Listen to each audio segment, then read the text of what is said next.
6월 9일 월요일. 아까운 초상화.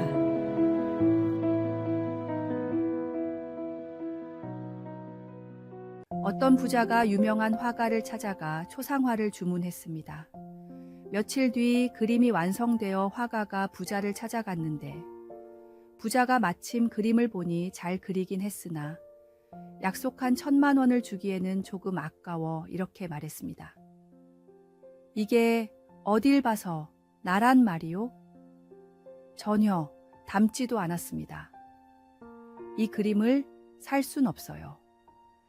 그러자 부자의 생각과는 달리 화가는 값을 내리지 않고 그림을 사지 않겠다는 새로운 계약서를 써 달라고 했습니다. 그리고 몇 달 뒤 부자의 친구에게서 연락이 왔습니다. 자네가 전에 초상화를 부탁한 화가의 전시회에 가봤더니 자네와 닮은 사람 그림이 있더군. 그런데 빨리 가보는 게 좋을 거야. 부자가 전시회에 가봤더니 정말로 자신의 초상화가 걸려 있었습니다. 그런데 작품 제목이 어떤 도둑놈이었습니다.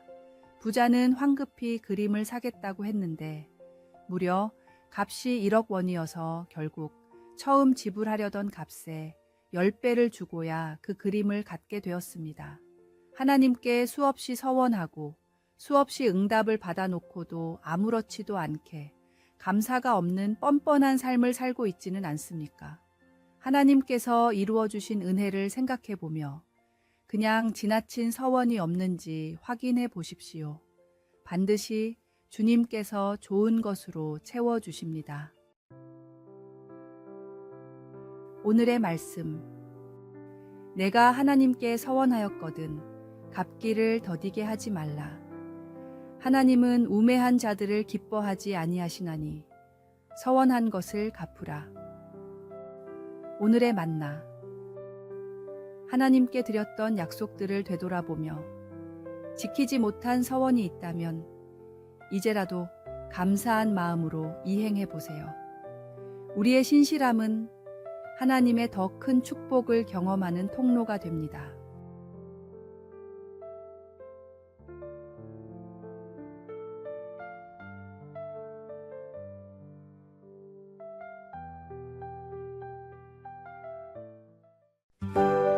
(6월 10일) 화요일. 손으로 쓰는 말씀.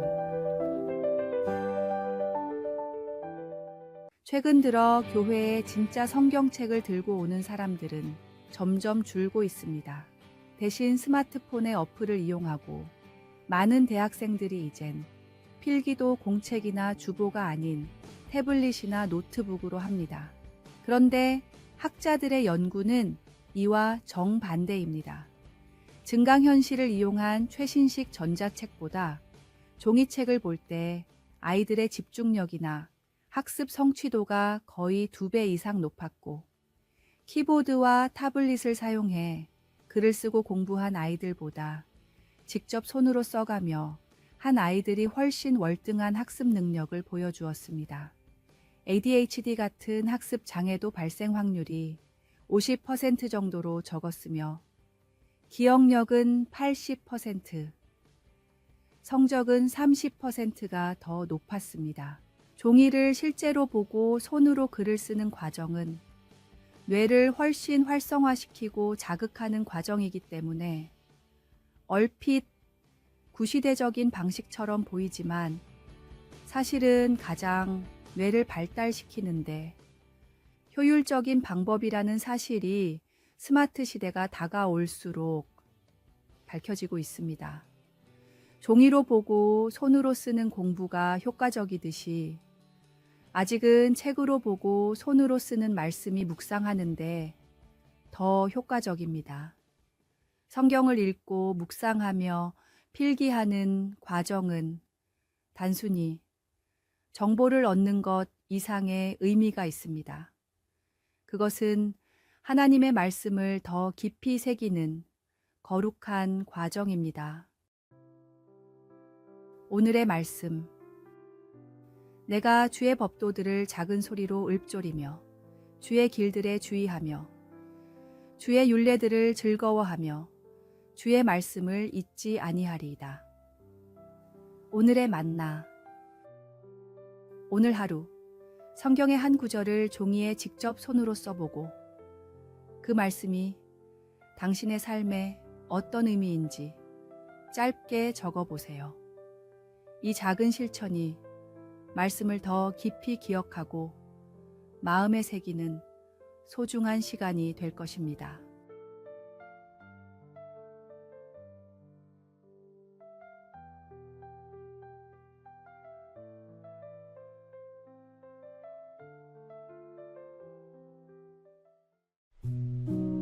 (6월 11일) 수요일.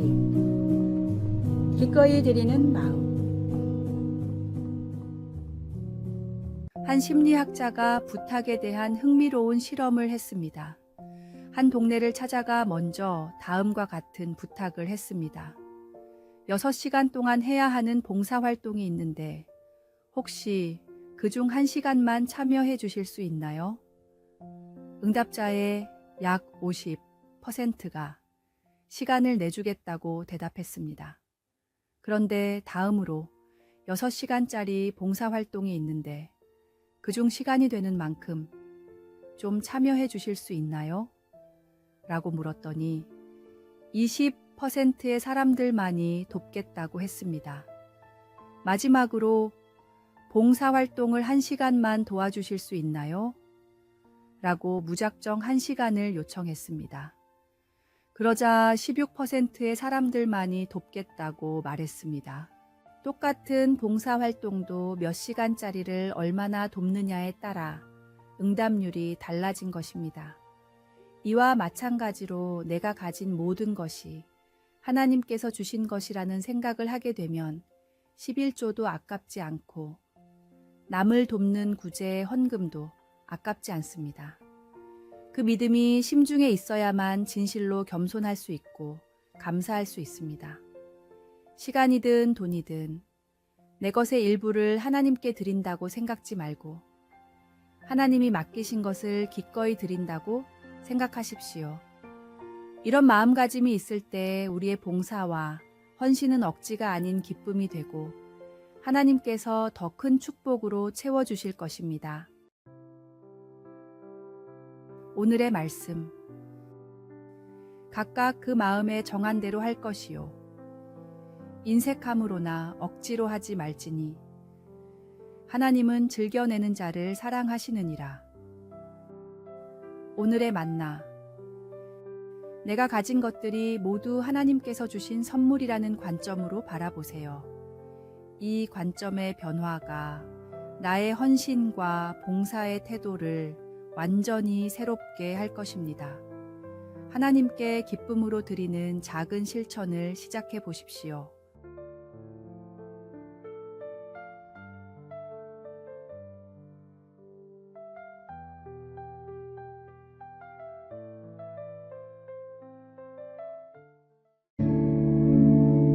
(6월 12일) 목요일. 세관원의 망치.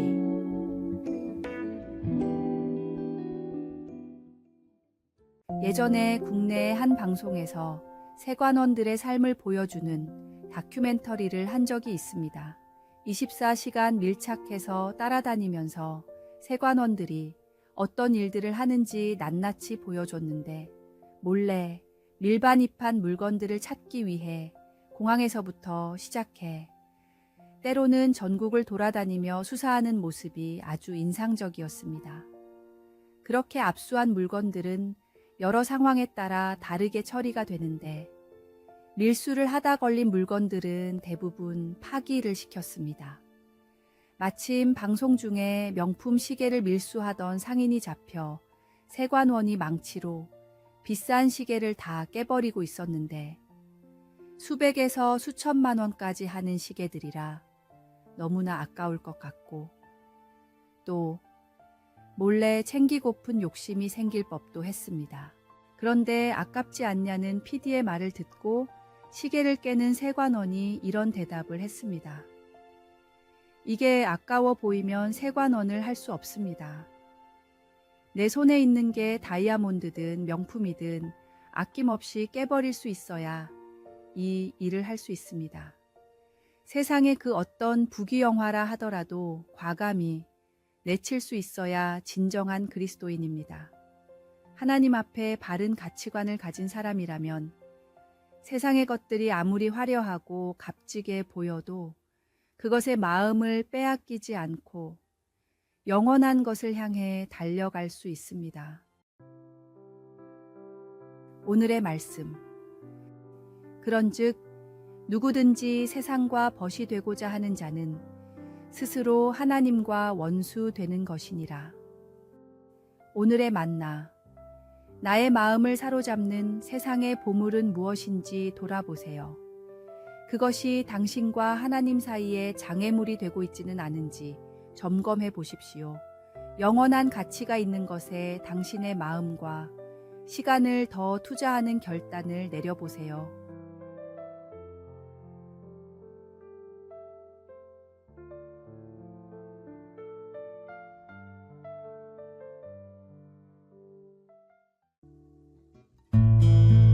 (6월 13일) 금요일. 그럼에도 할 수 있습니다.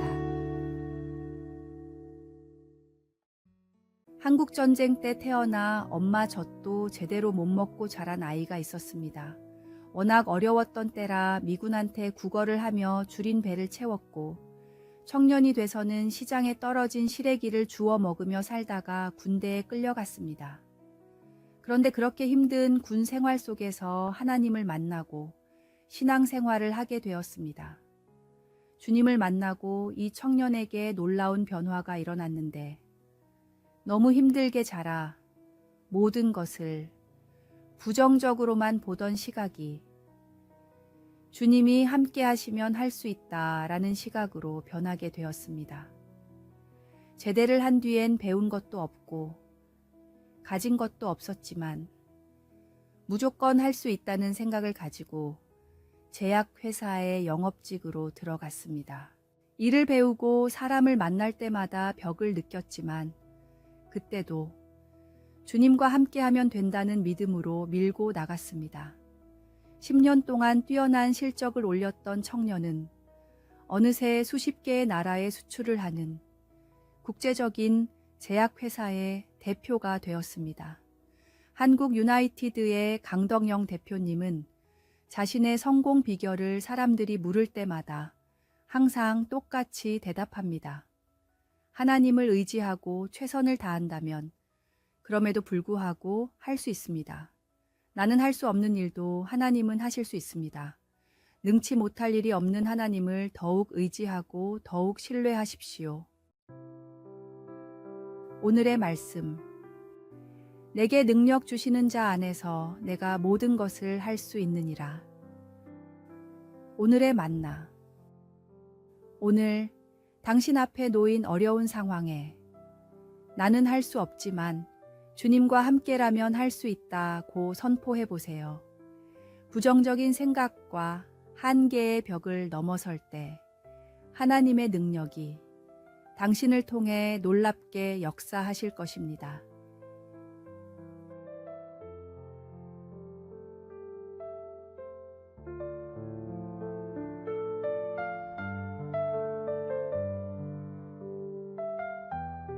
아래에 빨간색 글자 구독을 누르시어 더 많은 전도의 열매를 맺으시기를 기도합니다.